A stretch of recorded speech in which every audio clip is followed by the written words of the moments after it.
That hurt really bad. Give me a sec. All right, we did 20 down to 2. So 20, 18, 16, yada yada, down to 2, multiples of 2. 30-pound wall balls. And then 10 down to 1, 10, 9, 8. Bar muscle ups. That freaking hurt. Real bad. Oh. I'll give credit to where credit's due. Someone didn't come up with this workout, but I stole the format from the Event 2 qualifier for Granite Games this year. We finished the Granite Games workout of 20-pound wall balls and toes bar, and we're like, nah, it wasn't like super hard or super grippy or super shouldery. Like, it wasn't that bad. It was just transition time. So we thought, what if we made it super flipping grippy and super flipping hard on the shoulders? So what do? Crank the wall ball weight up, no toes bar, bar muscle ups.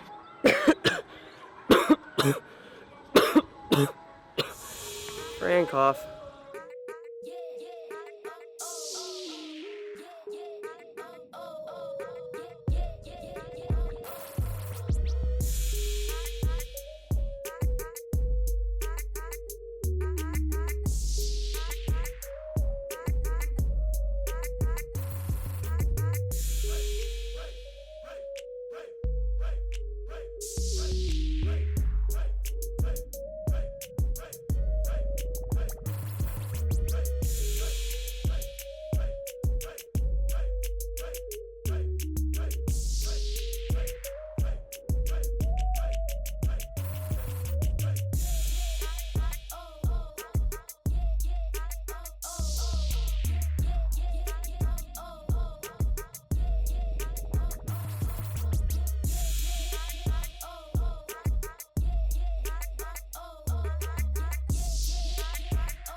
Super awesome. Well, no, not super awesome. Pretty freaking terrible. If you do it, tag me in it, put it on your story, I'll make sure to repost it. Pow pow!